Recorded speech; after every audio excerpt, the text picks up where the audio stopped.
Umfutho rhago kwencindi yekhala eSABC emva kokuvakala kwesisithonga sendaba ngethuba kubhengezwa ukuba eneneni yaqhawuka imbeleko bayadendwa abasebenzi emva kwezengezenge lwenkqubo yofakano milomo neemanyano zabasebenzi kunye nabasebenzi abangengomalungu eemanyano isithuba senyanga.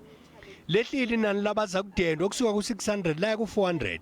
Kukho izithuba eziyi-170 abasebenzi abanako ukwenza izicelo zokuzivala, nto leyo ingathetha ukuba bangayi-230 kuphela abasebenzi abachatshazelwa kukudendwa.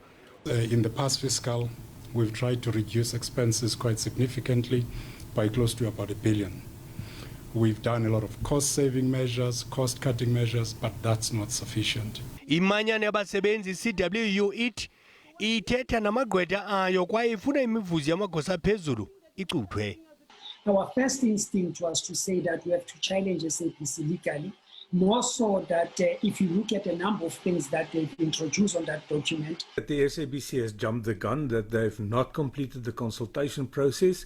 They have promised. Umbutho right to know uhlabi khwelo kwi-SABC ukuba ijonge kwezinye inkalo ngaphezu kokudenda abasebenzi. We don't think, however, that the easiest route is to shut the jobs and essentially get rid of workers there. Umphathiswa wezoqhagamshelwano unkosikazi Kuyadendwa Abrahams akahambisani nokudendwa kwabasebenzi kuLomzi wosasazo ngoonomathotholo noomabonakude eMzantsi Afrika iSABC.